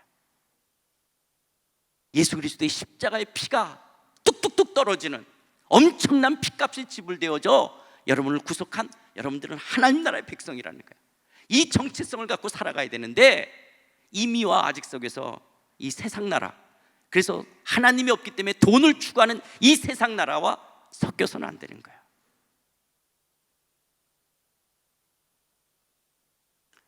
그 다음에 세 번째는 우리는 육신의 연약함을 지녀요. 예수 믿는다 할지라도 이미와 아직 사이에 그리스도인들이 육체에 길들여짐이 있어요. 이 말은 뭐냐면 예수 믿는 사람도 코로나 걸릴까 안 걸릴까요? 걸리는 거예요. 이미와 아직 사이에서 예수 믿는 사람도 코로나에 걸릴 수 있고 예수 믿는 사람도 암에 걸릴 수 있어요. 우리 얼마 전에 한국의 이태원에서 그 많은 젊은이들이 희생을 당해 죽었잖아요. 오늘 내가 누구한테 들었는데요, 그 시간에 전도 나갔던 형제가 거기에 압사돼서 죽었어요. 전도를 하러 나갔는데, 그런데 도리어 그 부모님이 도리어 그걸 담담하게 받아들이더래요. 자기 아들이 전도하다가 그렇게 된 거에 대해서 도리어 목사님이 너무너무 통곡을 하고 울더라는 거예요. 여러분, 예수 믿는 사람도 이 땅에 있는 동안 육신의 연약함에 예수 믿는 사람도 병에 걸릴 수 있고 암에 걸릴 수도 있고 어려움을 당할 수도 있어요. 예수 믿는 사람은 여행하면 짐이 꼬박꼬박 와야 돼요. 안 올 수도 있는 거예요. 예수 믿는 사람도 코로나 걸릴 수 있는 거예요. 감기도 걸릴 수 있고 몸살도 있고 암에도 걸릴 수 있는 거예요. 이게 육신의 연약해. 그래서 예수 믿는 사람은 미래적 하나님 나라가 오면 몸의 구속을 기다리는 거예요. 우리 몸이 새롭게 변화되어질 걸 기다리는 거예요. 그러나 이미와 아직 속에서는 몸의 연약함이 있어요. 근데 문제는 뭐냐? 이 몸뚱아리가 갖고 있는 길들여짐이 있어요. 여러분, 죄질 때 한약 먹듯이 괴로운 분, 나 이따가 어떻게 죄짓지? 죄질 거 생각하면 끔찍해요. 죄는 좋아서 짓는 거예요. 좋아서 자꾸 지면 중독이 되는 거예요. 그래서 길들여지는 거예요. 여러분, 회개 기도가 날마다 새로운 분, 나는 회개 기도가 오늘도 또 새로운 죄를 졌어, 다음 주도 새로운 죄를 졌어, 이런 거 없어요. 5년 전 회개 기도나 지금 회개 기도나 비슷해요. 왜 그래요? 짓는 죄를 계속 져요. 이게 죄가 갖고 있는 중독성이에요. 여러분이 안 짓는 죄도 굉장히 많다는 거 아세요? 짓는 죄를 계속 짓고 있어요. 잘 모르시나? 짓는 죄를 잡고, 이게 죄가 갖고 있는 중독성이에요. 그러거든요. 이런 면 속에서 그 죄에 길들여진다라고 하는 거야. 길들여진다라고 하는 거야. 조금만 하고 끝낼게요. 그래서 우리 몸의 속량을 기다리신다라고 하는데, 이런 것들이 예수 그리스도를 채워지는데, 그래서 뭐냐? 이런 이미와 아직으로 해서 주어진 게 바로 교회라고 하는 공동체예요. 교회. 그래서 여러분, 이 땅에 하나님의 나라가 도래되어서 하나님의 나라를 실현시켜가는 공동체가 교회예요. 교회. 그래서 사도 바울이 이렇게 말하죠. 나는 이제 너희를 위하여 받는 괴로움을 기뻐하고 그리스도의 남은 고난을 그의 몸된 교회를 위해 내 육체에 채우느라. 그리스도의 남은 고난이 뭘까요? 예수님이 십자가에서 기절했어요, 죽었어요? 그럼 그리스도의 남은 고난이 뭐냐는 거예요. 그리스도의 남은 고난. 그리스도의 남은 고난은, 예수님은 부활 승천했는데 예수님의 몸인 성도들은 아직은 이 땅에 있는 거예요. 이게 그리스도의 남은 고난이에요. 그래서 사도 바울이 이 땅에 있는 성도들을 위해서 내가 교회의 일꾼 되어져서 자신에게 주신 직분을 따라 성도들을 섬기는 것을 그리스도의 남은 고난에 동참한다라고 말하는 거예요. 그러니까 여러분, 우리 목사가 된다, 교회의 리더가 된다라는 건 뭐냐? 그리스도의 남은 고난에 동참해서 성도들을 섬기는 거예요. 어떤 고난이 있어요? 사단이 우는 사자처럼, 그래서 가라지를 뿌리려고 그러죠. 그리고 이 땅에서 예수 안 믿는 사람과 같이 살아야 되죠. 육신의 연약함이 있죠. 그래서 우리의 신앙을 흔들려고 하는 이런 부분들 속에서 성도들을 하나님 나라의 백성으로 살아가도록 돕기는 거예요. 이것이 교회라고 하는 공동체. 그래서 교회는 세상으로부터 부름받은 하나님의 백성이요, 동시에 세상에 본을 받은 그리스도의 제자로서 교회가 존재하는 이유가 가장 그거냐? 하나님의 영광을 위해서 뭐냐? 예배를 드리는 거예요. 예배를 드릴 때마다 뭐냐? 여러분, 어떤 사람이 예배를 드려요?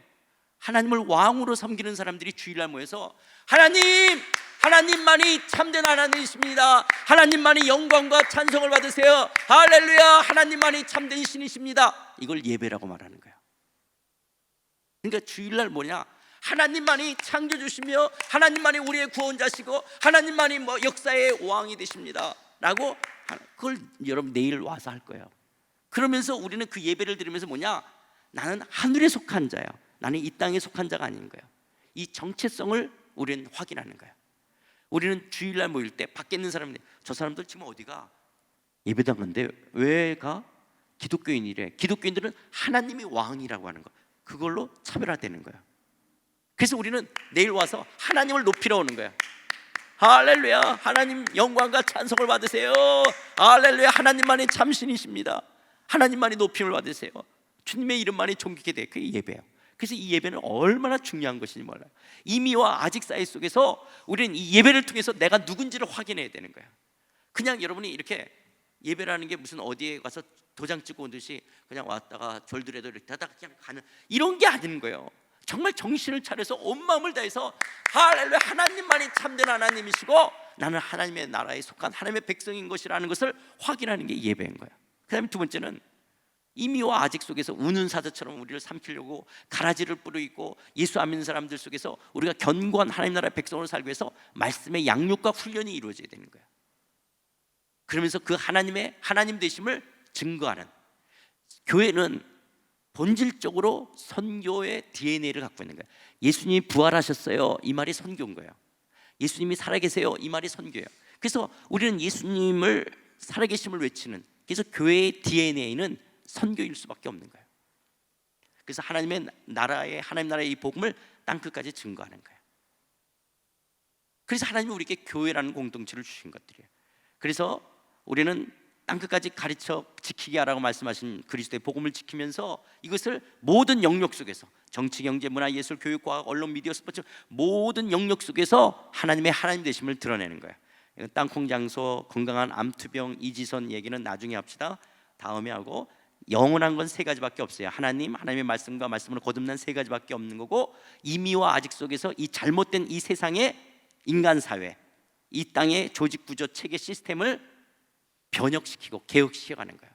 그래서 내가 속한 정치, 경제, 문화, 예술, 교육, 과학 모든 영역 속에 우리가 직업으로 들어가서 그 직업 속에서 단순히 생계수단, 먹고 사는 것으로서 기독교인의 삶이 끝나는 것이 아니라, 그래서 11조 많이 내는 것으로 끝나는 것이 아니라, 내 이 직업 속에서 비성경적인 잘못된 시스템과 메커니즘을 내가 변혁시켜 갈 수 있는 만큼 변혁시키는 것으로 하나님의 나라가 내 직업 속에 이루어져 가도록 하는 거예요.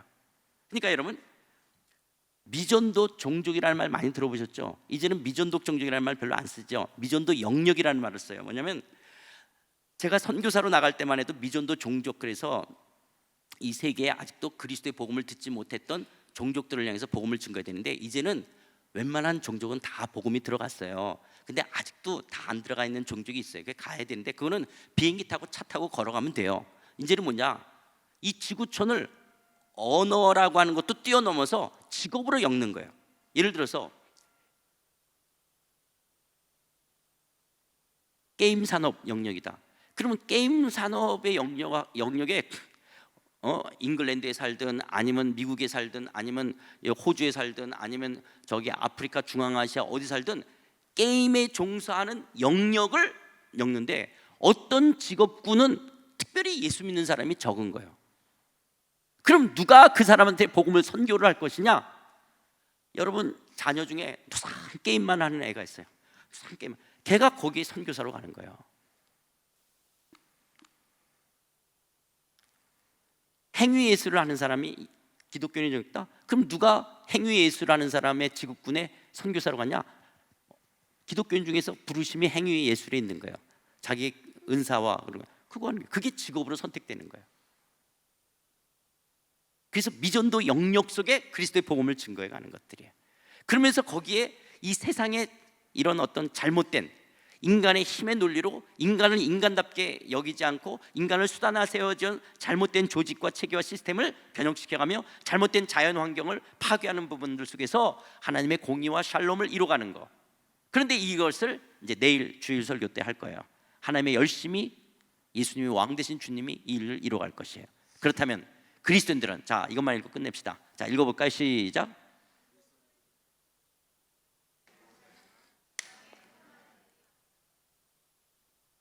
미안합니다. 다시 한번 읽읍시다. 시작.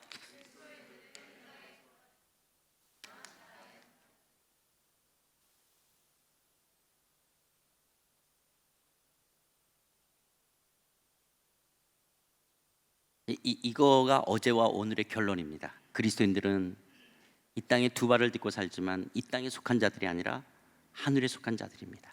비록 육신을 입고 살지만 육으로 사는 자들이 아니라 하나님의 영으로 사는 자들입니다. 그러기에 속지 마십시오. 거짓의 아비인 사단에게 속지 마십시오.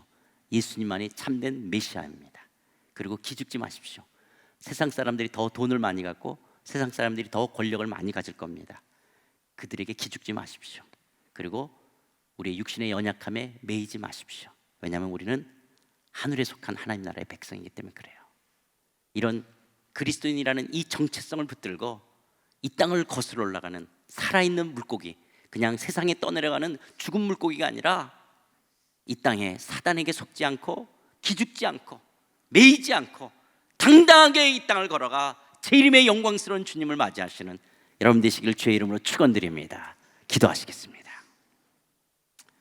이 시간 기도하실 때 첫 번째로 하나님, 진리를 알지니 진리가 너희를 자유케 하리라고 하신 것처럼 하나님, 하나님의 말씀을 더 깊게 알게 해주십시오.